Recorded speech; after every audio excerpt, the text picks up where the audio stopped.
ગુજરાતમાં 15% આદિવાસી સમાજ વસે છે। 1,45,00,000 જેટલી અહીંની વસ્તી આદિવાસી સમાજની છે। છતાં આ કમિટીમાં એક પણ સભ્ય, એક પણ પ્રતિનિધિ આદિવાસીનો સમાવેશ કરવામાં નથી આવ્યો, જે બતાવે છે કે આ સરકાર આદિવાસી વિરોધીની પોતાની છબી ધરાવે છે। સાથે સાથે યુનિફોર્મ સિવિલ કોડ લાગુ થવાથી જે આદિવાસીઓના આદિ અનાદિ કાળથી જે પરંપરાઓ, જે રીત રિવાજો, જે રૂઢિઓ ચાલી આવે છે, જે છીનવાઈ જશે। આજે પણ અમારા સમાજમાં કોઈ પણ દીકરા દીકરી પુખ્ત વયના ભાગી જાય છે, સમાજનો પંચ બેહીને એને માન્યતા મળે છે। કોઈ વિધવા કે વિધુરને પુનઃ લગ્નની માન્યતા મળે છે, બહુપત્નીત્વને માન્યતા મળે છે, કોઈનો મન મેળાપ નથી થતો એને છૂટાછેડાની પણ માન્યતા મળે છે। યુસીસી મતલબ યુનિફોર્મ સિવિલ કોડ, આ કાયદો અત્યારે ખૂબ ચર્ચામાં છે, કેમ કે હવે આ કાયદો ગુજરાતમાં પણ ગમે ત્યારે લાગુ થઈ શકે છે। તેને લઈને હવે સરકાર પણ એક્શનમાં છે। નમસ્કાર, આપ જોઈ રહ્યા છો ન્યૂઝ રૂમ, આપની સાથે છું કૃણાલ આહિર। યુસીસી એટલે કે યુનિફોર્મ સિવિલ કોડ આ અત્યારે ખૂબ ચર્ચાનો વિષય છે। ચર્ચા એટલા માટે થઈ રહી છે કે આ કાયદો અત્યારે ઉત્તરાખંડમાં લાગુ થઈ ચૂક્યો છે। ઉત્તરાખંડ ભારતનું એકમાત્ર એવું રાજ્ય છે કે ત્યાં સૌથી પહેલાં યુસીસીને લાગુ કરવામાં આવ્યો છે અને તે બાદ હવે ગુજરાત સરકાર પણ એક્શનમાં આવી છે અને ગુજરાત સરકારે એક કમિટીની રચના કરી છે।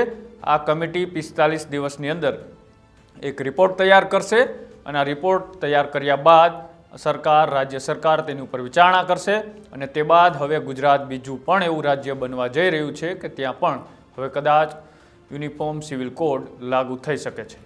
તેને લઈ ગુજરાતમાં પણ અત્યારે વિરોધ જોવા મળી રહ્યો છે। વિરોધ એટલા માટે જોવા મળી રહ્યો છે કે ગુજરાતમાં 15% જેટલી આદિવાસીઓની વસ્તી છે અને 1.5 કરોડ કરતાં પણ વધારે આદિવાસીઓ ગુજરાતમાં વસે છે। તેને લઈ હવે આદિવાસી નેતા એટલે કે ચૈતર વસાવા પણ મેદાને આવ્યા છે અને એમનું કહેવું એવું છે કે આ કમિટીની રચના કરવામાં આવી છે, તેમાં 5 સભ્યો છે અને ગુજરાતમાં 15% કરતાં પણ વધારે જો આદિવાસીઓ હોય અને આ જે નિયમ લાગુ થવા જઈ રહ્યો છે ગુજરાતમાં, તેમાં આદિવાસી કોઈ નેતાની કેમ કમિટીમાં રાખવામાં ન આવ્યા, તેને લઈ હવે તેમના દ્વારા વિરોધ કરવામાં આવી રહ્યો છે અને આ કાયદાને લઈને ચૈતર વસાવાએ વધુમાં શું કહ્યું તે પણ એકવાર સાંભળો। ઉત્તરાખંડની જેમ ગુજરાતમાં પણ યુનિફોર્મ સિવિલ કોડ લાગુ કરવા માટે આજે મુખ્યમંત્રી શ્રી દ્વારા એક કમિટીની રચના કરવામાં આવી છે।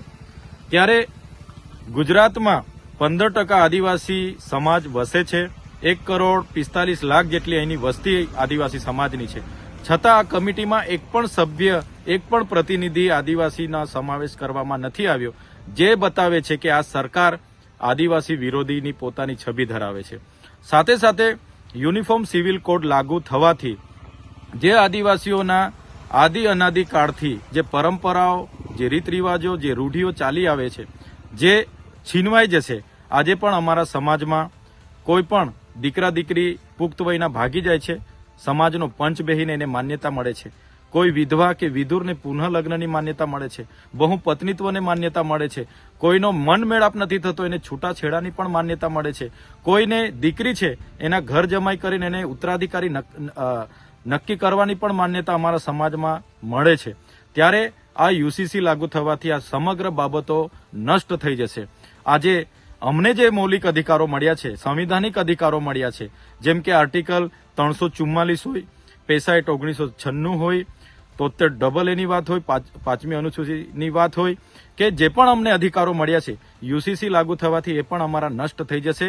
જળ જંગલ જમીન પરના અમારા અધિકારો, ખનિજો પરના અધિકારો, વન અધિકાર અધિનિયમ 2006ના અધિકારો પણ આ યુસીસી લાગુ થવાથી અમારા નષ્ટ થઈ જવાના છે। ત્યારે અમે ગુજરાત સરકારને કહેવા માંગીએ છીએ, યુસીસીમાંથી આદિવાસી સમાજને બાદ રાખવામાં આવે એવી અમારી સ્પષ્ટ માંગણી છે અને જો યુસીસીમાં આદિવાસી સમાજને સમાવવામાં આવશે તો આવનારા દિવસોમાં સરકાર સામે અમે ખૂબ મોટું આંદોલન લઈને ઉતરીશું અને અમારા અધિકારો, અમારો અસ્તિત્વ, અમારી સંસ્કૃતિને બચાવવા અમારે સડકથી લઈને સદન સુધી સરકાર સામે અમે લડીશું।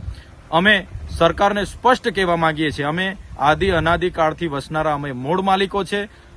સમાનતાની મોટી મોટી વાતો કરનારી આ તમારી સરકારોએ આજ દિન સુધી આદિવાસીઓને ન્યાય નથી આપ્યો। આજે અમારી 15% વસ્તી છે, અમારે ન્યાય પ્રણાલિકામાં 15 જજીસ નથી, યુનિવર્સિટીઓમાં 15 કુલપતિ નથી, કોર્પોરેટ જગતમાં 15 ઉદ્યોગપતિઓ નથી, સેક્રેટરી સચિવાલયમાં 15 અમારા સચિવો નથી અને દરેક ક્ષેત્ર તમે જોઈ લો, કોઈ પણ ક્ષેત્રમાં આદિવાસીઓને આજે પણ સમાનતા આપવામાં નથી આવી. આજે પણ અમારી સાથે રોટી બેટીના વ્યવહારો સુધી આ વિસ્તારોમાં નથી થતા.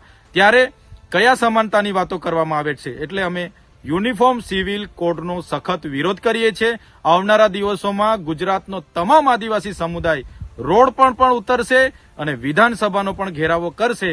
જો સરકાર યુસીસીમાં આદિવાસીનો સમાવેશ કરશે તો આવનારા દિવસોમાં સમગ્ર ગુજરાતનો આદિવાસી સમાજ રોડ પર હશે, એ અમે જણાવી દઈએ છીએ.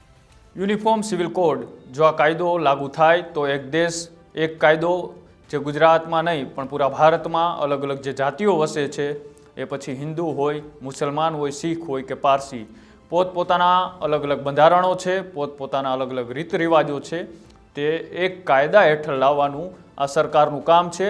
અને જો આ કમિટીની રચના થાય તો ધીરે ધીરે આખા દેશમાં ભાજપ સરકાર દ્વારા આ નિયમને, આ કાયદાને લાગુ કરવાની અત્યારે તૈયારીઓ હાથ ધરવામાં આવી છે. પણ ઉત્તરાખંડ એક પેલું એવું રાજ્ય બન્યું છે કે ત્યાં કાયદો અત્યારે હાલ લાગુ કરી દેવામાં આવ્યો છે અને ગુજરાતમાં પણ આ કાયદો થોડા દિવસોની અંદર લાગુ થઈ જાય તેવી અત્યારે સંભાવનાઓ દેખાઈ રહી છે. તમારું શું કહેવું છે આ યુસીસી એટલે કે યુનિફોર્મ સિવિલ કોડને લઈ? આ કાયદો લાગુ થવો જોઈએ કે નહીં એ અમારી કોમેન્ટ બોક્સની અંદર જણાવજો. આવા જ અહેવાલો જોવા માટે અમારી યુટ્યુબ ચેનલ ન્યૂઝ રૂમને આજે જ લાઇક કરો, શેર કરો અને સબસ્ક્રાઇબ કરો. નમસ્કાર.